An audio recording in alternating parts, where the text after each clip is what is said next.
about it, and this gets to the like closeted 15-year-old brain, was that we were, you know, she and my brother had broken up. She thought it was really funny to flirt with me, his little brother, and decided she was going to take my virginity and invited him along to show me how to do it, and I watched him fuck. So sloppy seconds the first time I watched him fuck her.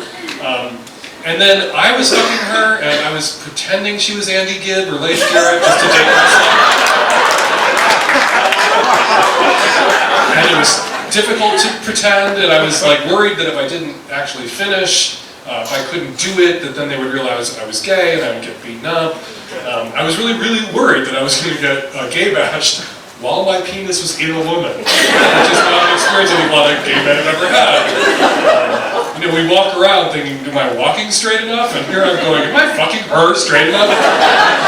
And I wouldn't touch him, and he was really sexy, and I wouldn't touch him or really look at him because I was afraid that if I looked at him, he would realize I was gay. He was staring at me, and then, you know, they were ready to get out of the tent in which we were fucking in August in Indiana. And so he reached between my legs and started to play with my balls to help me finish. It helped. And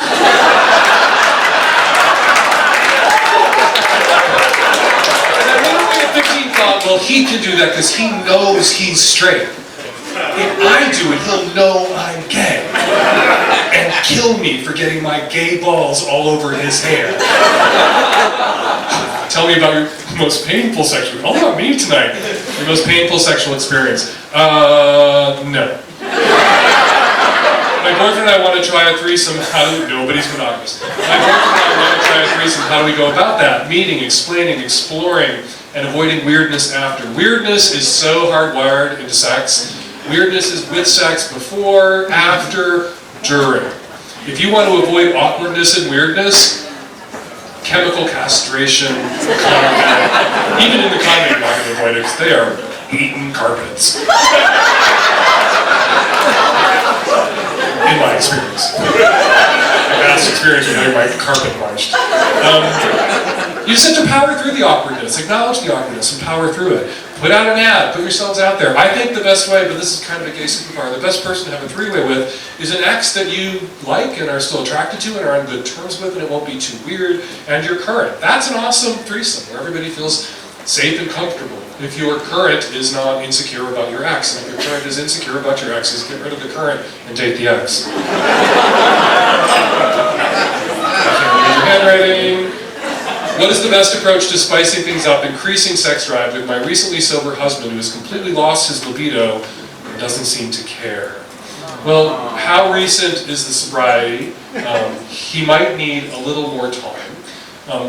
Unfortunately, sometimes people marry while they're fucked up, and then they sober up and realize that they have married the wrong person, not to be the bearer of perhaps crushingly bad news. And I'm not saying that's definitely the case here. It may not even likely be the case here, but it has to be acknowledged. You know, I have two friends who were great together until he stopped abusing heroin, which none of us really knew he was abusing, and she stopped getting drunk all the time. And they both sobered up and looked at each other and went, yeah, no.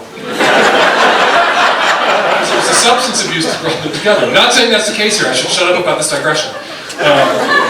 Give him a little more time. Make sure that he knows that you love him and that you support him and you support him through this. Give his body chemically some time to adapt to its new reality and hopefully kick back into gear.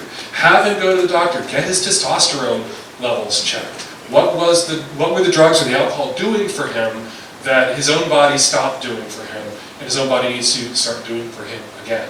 And take baby steps. But there's only so long you should hang out. You have to decide for yourself how long you can be in a sexless relationship before you want to pass or you want out. And then the conversation that I think everybody should have before they get married about what happens if it ends and how we're going to treat each other on the way out if it ends. Hopefully you have that conversation. Hopefully it won't come to that. I can't figure out how to be a kinky mom. I used to be way kinky before I had a child, but now it just feels wrong and I can't get past it.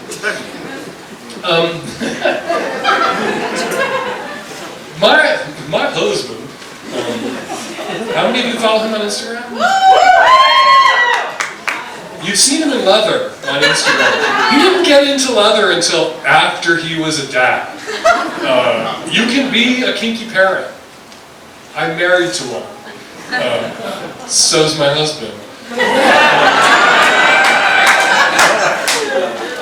These are just separate roles and you need to compartmentalize them. You are struggling, perhaps yourself, with a little bit of Madonna whore complex. We usually talk about that with men doing that to women. Sometimes women do that to themselves. You know, a guy will happily get a really aggressive blowjob from his girlfriend, but as soon as the girlfriend is the mother of his children, he needs to get that blowjob from a sex worker instead.